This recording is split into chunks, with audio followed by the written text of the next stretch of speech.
It's Derek. We're in the CBS DC green room with LP. Welcome. Hi, how are you, Derek? What's up? I'm doing good. My question to you is, how do you prepare your whistle? How do you make sure that it's intact and it's ready for performance? I don't really prepare. I should prepare. I usually like chugging a bottle of water does it. I just like, it's kind of like the first indicator of like that my voice is going to be intact as well because you have to be like hydrated. It's kind of like if your lips are chapped, you're probably dehydrated most of the time. When did you learn to incorporate the whistle in music? When was that? When was the first track that you did where you're like, wow, the whistle's gonna work? I think it was Into the Wild was the first time on my last record that I put the whistle to the test. I was excuse me, I was recording the song and I just laid down the ukulele and we were putting down some bass and I was sitting behind the producer and the engineer like playing along and whistling that like subconsciously. I didn't even know what I was whistling, and they were like, "What is that melody?" And I was like, "I don't know." And they're like, "Just go put it in there," and that was the whistle.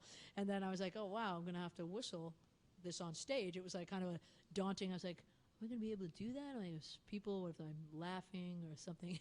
How did you perfect your whistle? I mean, did it take practice? Whistling while you work, literally?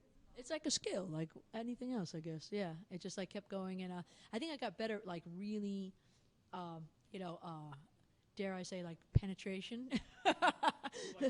It just, the whistle has to like, it just like, it goes deep. Yeah. And it is. And I've heard you whistle, and it does penetrate very deep. There you go. Well, there you go, Derek. I like your whistle penetration. It's very satisfying to me. We asked you this question earlier, but I wanted people to hear it.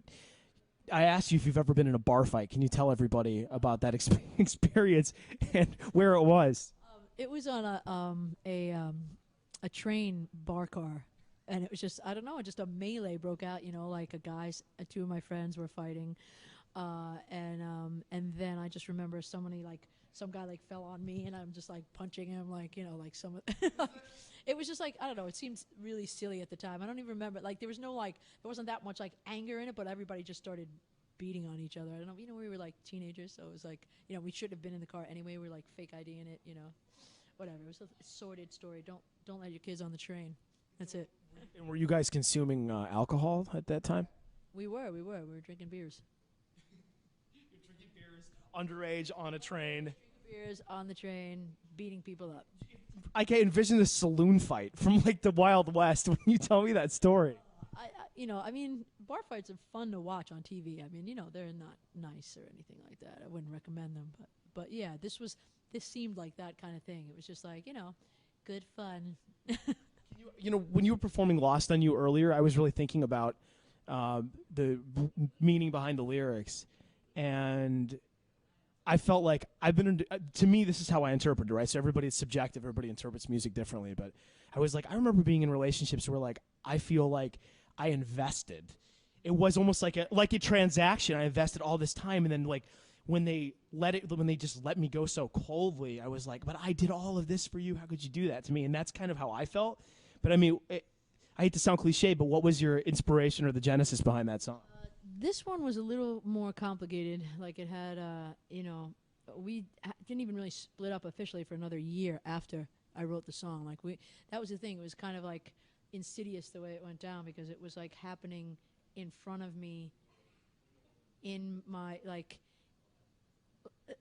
as we were like together. Like I was started, when you start feeling that like kind of lonely feeling when you're in a relationship, like that's the worst, I think, when you're in a relationship and you're just like, why do I feel lonely? That seems odd, especially, I mean, if you're home together.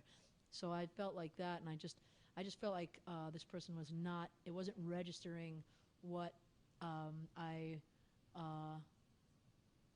was bringing to the table. And I think it was a two-way street. It's, the thing is, when I started this record, my inspiration was like Paul Simon and some of those songs he wrote, like Still Crazy and like Slip Sliding Away, and these like super adult, like kind of like dilemmas that happen in relationships where it's not all clear cut and nobody's necessarily right, but it's deeply hurtful and very it cuts very deep and makes you question everything about yourself, and one of those good times. As it Really a good time? It wasn't the bar fight days, like Wasn't the bar fight good time? days of whatever and roses. LP, thank you so much for joining us. I really appreciate it. And your single Lost on You on 94.7 Fresh FM. We're in the green room, CBS DC.